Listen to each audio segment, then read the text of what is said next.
chamar uma pauta que eu tenho certeza que o Paulo vai gostar.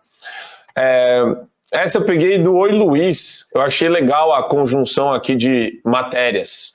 Primeiro, ele coloca, 11h59, a matéria Caixa Econômica Federal faz exposição cultural e põe Arthur Lira em lata de lixo.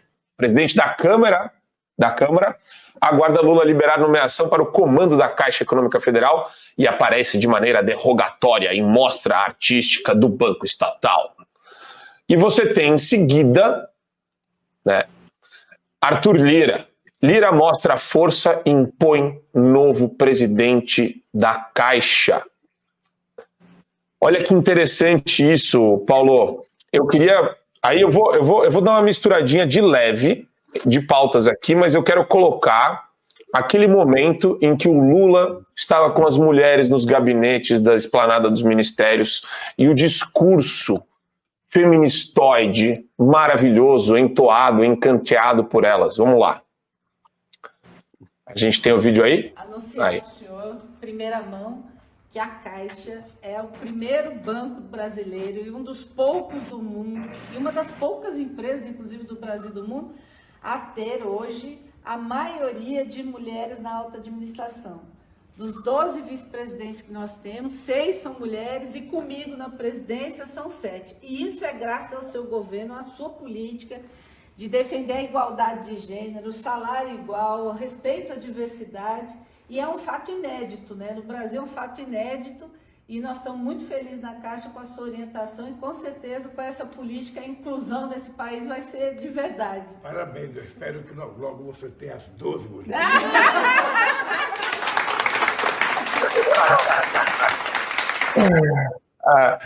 Essa daqui é a verdadeira demonstração de força, poder e articulação em Brasília, Paulo Figueiredo. É um resquício disso que a gente precisa pretender e almejar enquanto oposição? Engraçado que esse vídeo ele é um exemplo do que se chama de dissonância cognitiva. E é muito interessante isso do ponto de vista psicológico para você analisar. Porque é quando o que você fala e o que você vê são flagrantemente diferentes e você não consegue perceber essa diferença entre o que você está falando e o que você está fazendo ali na hora, o que você está percebendo. Então, repara, eles falam assim, olha, presidente Lula, o fato de que nós temos mais mulheres do que homens é uma prova da sua política de igualdade de gênero. Aí o Lula vai...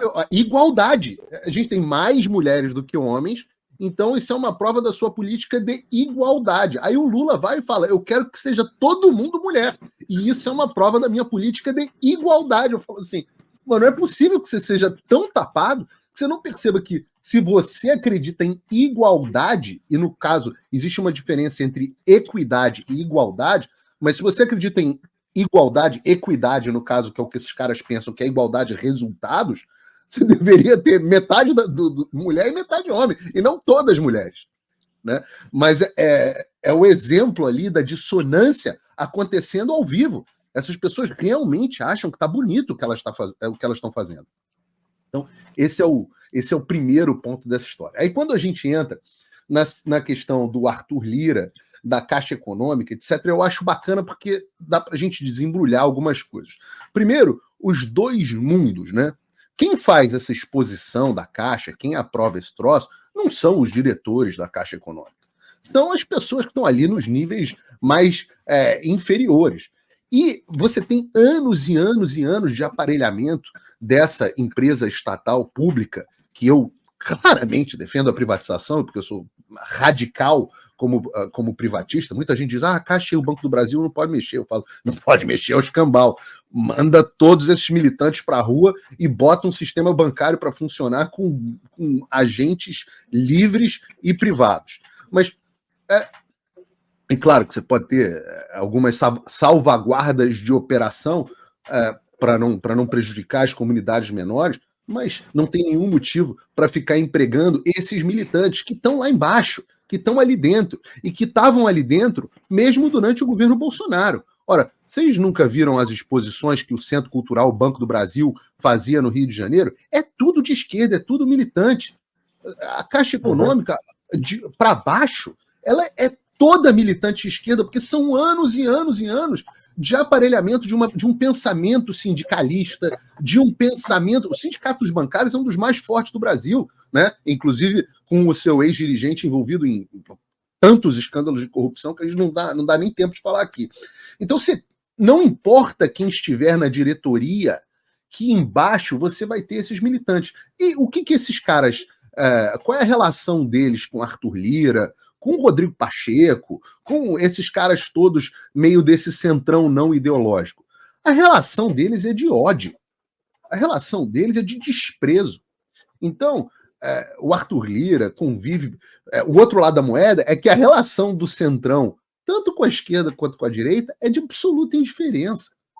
Eles olham esses caras... Por isso que o cara consegue ser aliado do Bolsonaro aqui no primeiro momento, o Arthur Lira, foi eleito com apoio do Bolsonaro, depois consegue ser aliado do Lula. Para eles, a discussão é de enorme indiferença. Por quê? Porque, no final das contas, para esses caras, só interessa uma coisa: grana. Grana, aliás, são duas coisas: grana e poder. Mas, geralmente, para eles, para esses caras do tipo Arthur Lira, o poder é um meio para a grana. O que é uma diferença de visão do PT, porque para o PT, em geral, a grana é um meio para o poder. E para o Centrão, o poder é um meio para a grana. Então a gente está vendo esses descasamentos. Do ponto de vista prático, de política do dia a dia, tem algumas consequências como essas que você falou.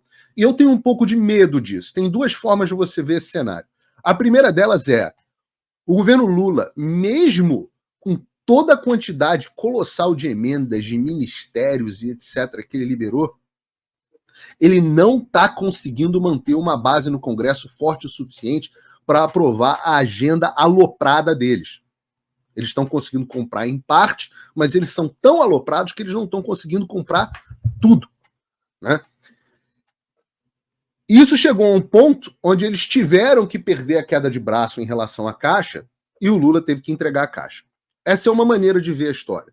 A outra maneira de ver a história, e essa é a maneira que eu considero mais preocupante, é o fato de que, bom, será que agora o Lula conseguiu comprar o que faltava do Congresso? Será que isso era o que faltava, ou pelo menos um componente importante, neste processo que o PT vem fazendo, que eu avisei que aconteceria, de compra do Congresso Nacional desde o final do ano passado? Eles começaram isso quando o Lula estava na transição ainda. Será que agora, depois dessa compra, o Centrão ficou satisfeito e vai aprovar as medidas alopradas que o PT tem tentado promover dentro do Congresso? Essa é que é a questão que a gente vai começar a observar, e vai começar a observar muito a dinâmica de votação no Congresso nos próximos dias. Para você ter acesso ao conteúdo integral do Fio Diário, é fundamental que você assine agora a plataforma e aproveite as condições que a gente tem promocionais para você ter todos os acessos aos programas Adrilho sobre Tudo, Marco Antônio em Direita, Além do Ponto G, entrevistas com personalidades nacionais e internacionais, óbvio, Show da Manhã e várias outras atrações do Fio Diário.